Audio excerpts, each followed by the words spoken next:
Like the Starks, the blood of House Bolton runs back to the first men. Singers call those times the Age of Heroes, a mask for a savage world that bred savage men.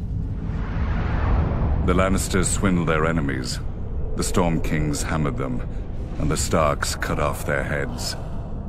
In such company as this, were the Boltons really so indelicate? Unlike some other houses, my ancestors owned the Bolton words, "Our blades are sharp." They passed down not a Valyrian greatsword, but a knife, honed and thin enough to fit between the topmost layer of skin and the tissue below, and peel. For as we all learned as children, a naked man has few secrets, a flayed man none. In those dark days, they say that some of my more willful forebearers would even wear their enemies' skins as cloaks. But no such tokens remain, if they ever existed. Certainly not hanging in some secret room in the Dreadfort, as old wives and fools insist. I suspect my house itself was responsible for spreading such rumors in the first place.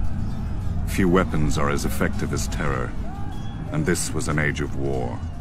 House against house, brother against brother. The Iron Men were on the rise, and never far from our shores.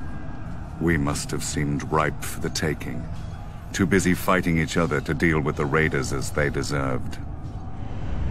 Thus the Starks took it upon themselves to unify the North, under them. They drove the pirates out of White Knife and claimed the eastern coast, and married the Marsh King's daughter for the neck. The Stark wrestled for Bear Island and won. Or so they say. Silly stories. Blood and steel won the North, and the Starks had the most of both. After years of war, my ancestors gave up their barbaric practices and bent the knee to their new kings. Thus House Bolton became what we are today, loyal bannermen and staunch ally to the Starks, and the second greatest house in the North.